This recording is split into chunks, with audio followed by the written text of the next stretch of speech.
សួស្តីពុកម៉ែបងប្អូនប្រិយមិត្តជាទីគោរពសូមស្វាគមន៍មកកាន់ Channel សប្បាយឆ្នោតយួនរបស់ Admin ថ្ងៃនេះ Admin មានលេខតម្រុយល្អៗរបស់ឆ្នោតយួនសម្រាប់យកមកចែកជូនពុកម៉ែបងប្អូននៅថ្ងៃទី29 ខែ 12 ឆ្នាំ 2025 នេះដូចនេះ Admin មិនចង់ចាយពេលវេលារបស់ពុកម៉ែបងប្អូនយូរតោះយើងមកតាមដានលេខតម្រុយឆ្នោតរបស់យើងទាំងអស់គ្នាសម្រាប់លេខតម្រុយ2លេខមានលេខ91លេខ55និងចុងក្រោយលេខ07សម្រាប់លេខតម្រុយអូស2លេខមានលេខតម្រុយទី1អូស90និងលេខតម្រុយចុងក្រោយអូស00សម្រាប់លេខតម្រុយ3លេខមាន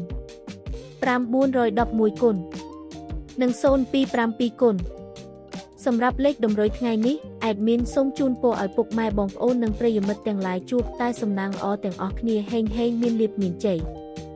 ជាចុងក្រោយសូមកុំភ្លេចជួយចុច Subscribe និង Comment ហើយដាក់សញ្ញារូបកណ្ដឹងដើម្បីជាការផ្ដល់កម្លាំងចិត្តមកកាន់ Admin ជាពិសេសងាយស្រួលតាមដានវីដេអូថ្មីៗនិងលេខតម្រុយល្អៗជាប្រចាំថ្ងៃជាមួយ Admin សូមគោរពលាពុកម៉ែបងប្អូនពី Admin សប្បាយឆ្នោតយួនសូមសំណាងល្អទាំងអស់គ្នាសូមអរគុណ